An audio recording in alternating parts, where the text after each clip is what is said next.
আজকে আমাদের role model কি ছিল, আমাদের সংবিধান কি ছিল? কোরআন, আল কোরআনুল কারীম। কোরআনুল কারীম অনুসারে আমরা চলব। কি বলো? আমরা রসুলের আদর্শ অনুসারে, সাহাবীদের আদর্শ অনুসারে চলব। কিন্তু তা না চলে কি হয়ে গেছে, আমরা মানব রচিত বিধিবিধান দিয়ে আমরা চলতেছি। আর তারপর আমরা নাম কাওয়াজতে শুধু আছি কি, আমরা মুসলমান। তো মুসলমানদের প্রথম ধাপই হলো, মুসলমানদের প্রথম স্টেপই হলো, সে নিজেকে কোরআনের শরিয়া অনুসারে সে নিজেকে পরিচালনা করবে। সে শরিয়া অনুসারে নিজেকে কি করবে? পরিচালনা করবে।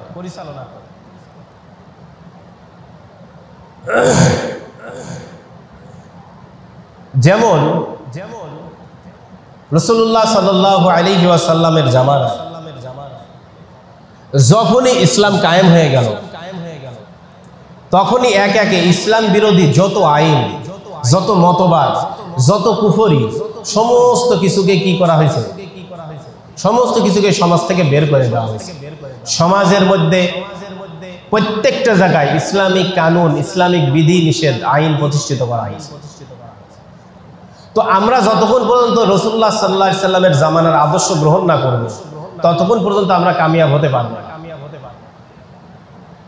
কারণ এই উম্মতকে দুনিয়াতে পাঠানোই হয়েছে ওয়াল্লাযী আরসালা রাসূলাহু বিল হুদা ওয়া দীনিল হক লিইয়ুযহিরাহু আলাদ দীনি কুল্লিহি ওয়ালাউ কারিহাল মুশরিকুন ওয়ালাউ কারিহাল কাফিরুন। যে কাফের, ইসলাম বিরোধী শক্তি যারা ইসলামকে অস্বীকার করে, এবং যারা মুশরিক, যারা মূর্তি পূজক, তাদের অপছন্দ হবে, তারা পছন্দ করবে না।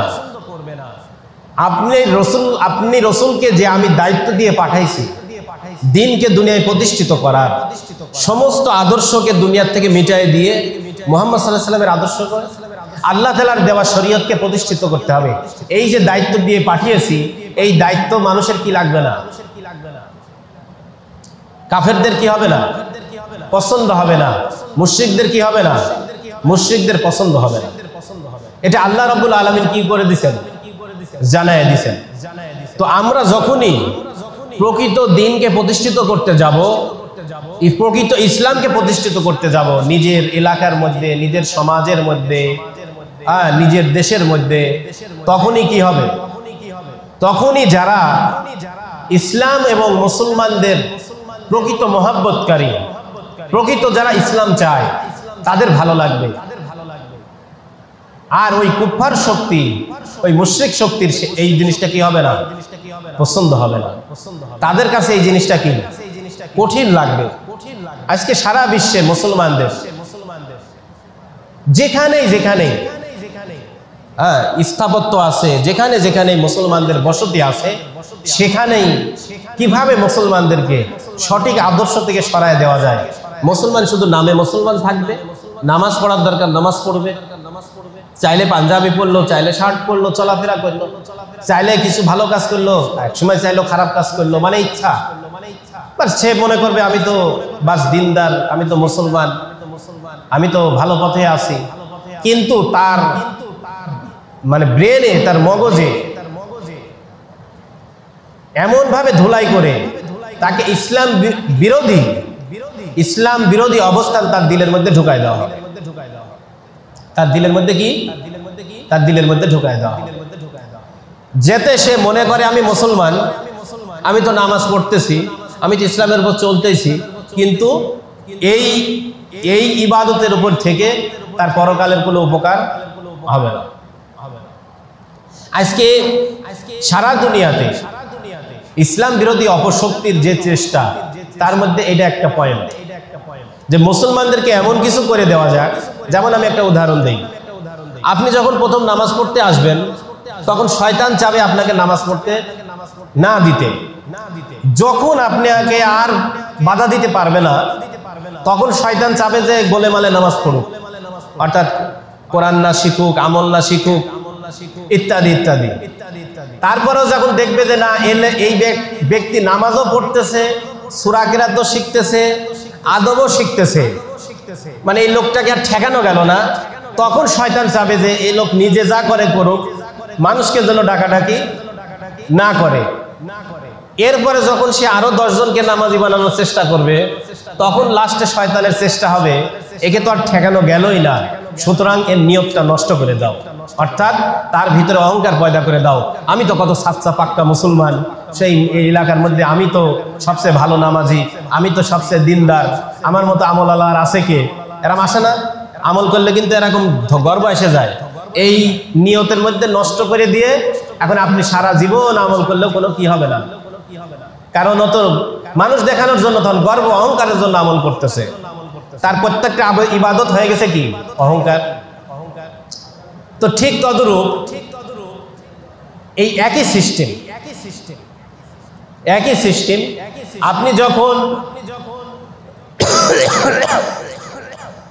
আপনি যখন দুনিয়াতে দিনকে প্রতিষ্ঠিত করতে যাবেন, এলাকাতে দিনকে প্রতিষ্ঠিত করতে যাবেন, সত্যকে বলতে যাবেন, প্রকৃত শয়তানের আপনাকে যে ধোঁকা, যেরকম আমি নামাজের এই আমলের একটা উদাহরণ দিলাম, ঠিক তদরূপ শয়তান আপনাকে এমনভাবে, এই শয়তানি চক্র আপনার মন মগজকে ধুলাই করবে যে বাবা তুমি যাই করো তাই করো, সমস্যা নেই, তুমি তো নামাজ পড়োই, তুমি তো দাঁড়িয়ে রেখেছই, তুমি তো আমল করতেছই, বাস এইটা মাথার মধ্যে ঢুকাই দিবে। বলে যে একটা ব্যক্তি বাহ্যিকভাবে সে নিজে মুসলমান হিসাবে থাকবে, কিন্তু কাল কিয়ামতের দিন হাসরের ময়দানে সে মুসলমানের কাতারে উঠতে পারবে। আবার বাহ্যিক দৃষ্টিতে অনেক মানুষ অমুসলিমের কাতারে আছে, ভয়ের কারণে ইসলামকে প্রকাশ করতে পারে না, গোপনে মুসলমান, কিন্তু কাল কিয়ামতের দিন মুসলমানের কাতারে থাকে। বহু মানুষ দুনিয়াতে আছে, ইসলাম গ্রহণ করছে কিন্তু প্রকাশ করতে পারে না, গোপনে আছে, তাই সে তার ইসলাম গ্রহণ গোপনে আছে, সে গোপনেই যতটুকু পারে আমল করে, কিন্তু প্রকাশ করতে পারতেছে না। প্রকাশ করলে তার কি হবে? তার জিন্দেগির উপরে কঠিন অত্যাচার আসবে, নির্যাতন আসবে।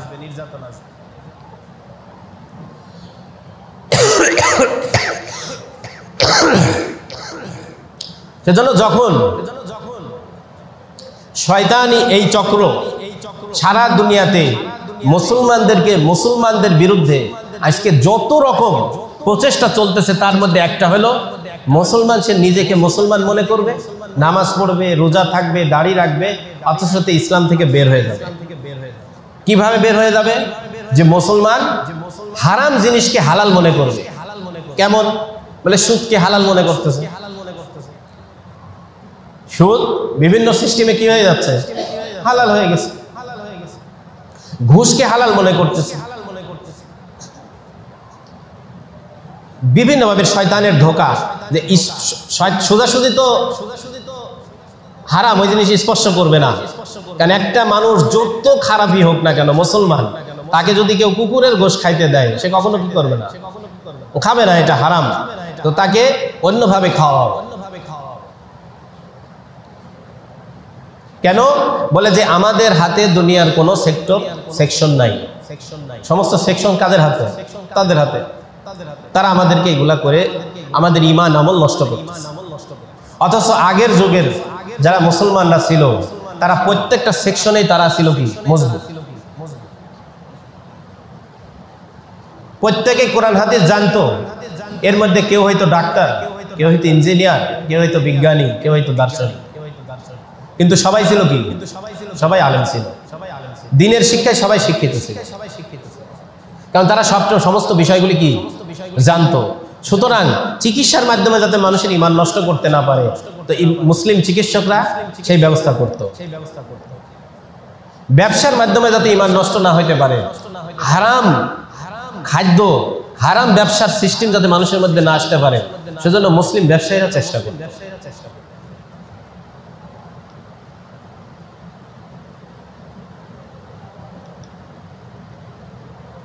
আর এই বিষয়ে তো আমাদের বর্তমানে জানাশোনা, এই বিষয়ে বর্তমানে আমাদের আলোচনা নেই।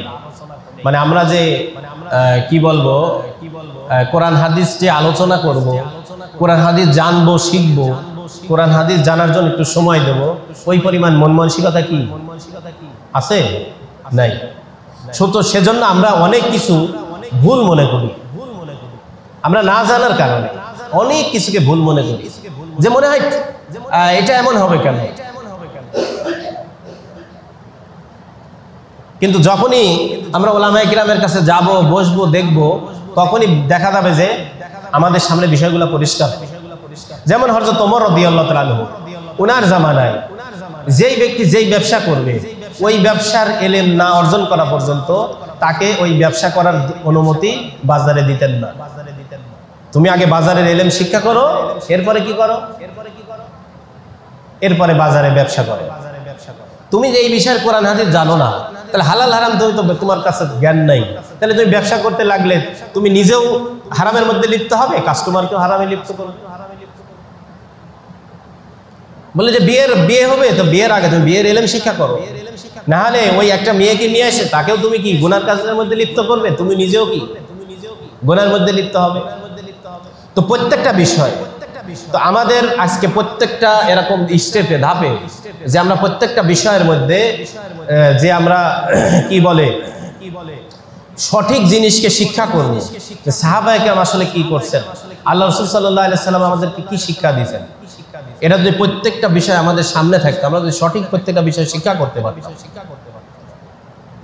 এটা কিন্তু আমাদের চরম ব্যর্থতা, মানে সামান্যতম ব্যর্থতা না। কারণ যে সকল উলামায়ে কিরামরা এই জাতির নেতৃত্ব দিবে কারা? এই জাতির নেতৃত্ব দিবে উলামায়ে কিরাম। আল্লাহ তাআলা নবীদেরকে পাঠাইছেন, তারা ছিলেন কি? প্রতিনিধি। নবীদের পরে কারা? সাহাবায়ে কিরাম প্রতিনিধি ছিলেন। এখন প্রতিনিধিত্ব করবে কারা? উলামায়ে কিরাম, আল্লাহওয়ালারা। তো আল্লাহওয়ালারা প্রতিনিধিত্ব করবে কিন্তু পুরা সমাজ, দেশ, এলাকা, সমস্ত জায়গা প্রতিনিধিত্ব করবে। তারা যেভাবে মানুষদেরকে পরিচালনা করবে, মানুষ সেভাবে পরিচালিত হবে। তা না হলে মানুষ স্টেপে স্টেপে, পদে পদে মানুষ ক্ষতিগ্রস্ত হবে, দুনিয়াতে হবে, আখিরাতে হবে। কিন্তু আফসোস, আল্লাহ রাসূল সাল্লাল্লাহু আলাইহি সাল্লাম বলে গেছেন যে জামানা এরকম আসবে, উলামায়ে কিরাম আল্লাহওয়ালাদের হাতে ধর্মীয় স্থাপনা যেগুলি মসজিদ, মাদ্রাসা, এগুলাও থাকবে না। এগুলাও থাকবে না। এগুলারও নেতৃত্ব দিবে জাহেল মূর্খরা, এগুলাও নেতৃত্ব দিবে।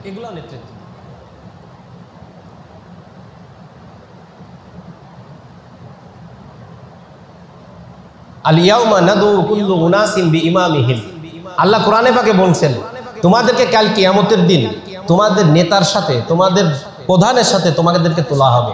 প্রত্যেক ব্যক্তিকে, আপনার প্রধানকে, আপনি কাকে ফলো করেন, আপনার আমিরকে, আপনার নেতাকে, আপনি কার অধীনে জীবনযাপন করছেন,